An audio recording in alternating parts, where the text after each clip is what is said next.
सोलापूर, पुणे, अहमदनगर या 3 जिल्ह्यासाठी वरदानी ठरलेलं हे उजनी धरण आहे। आपण पाहू शकतो की इतिहासामध्ये पहिल्यांदाच यावेळेस उजनी धरणाची पाणी पातळी ही -60% गेली होती। परंतु गेले 2 ते 3-4 दिवसापासून होणाऱ्या सततच्या पावसामुळे उजनी धरणाच्या पाणी पातळीमध्ये वाढ होतानाचं चित्र आपल्याला पाहायला मिळतं आहे।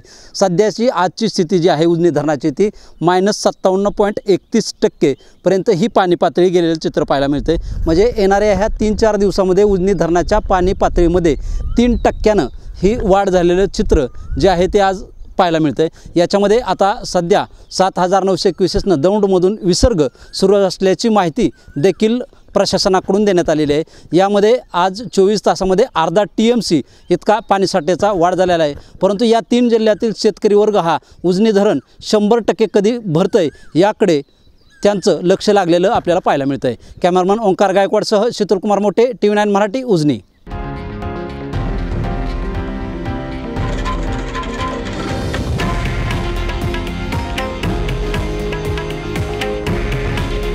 हे आहे देशातील नंबर 1 न्यूज नेटवर्क आणि आपण पाहत आहात TV9 मराठी।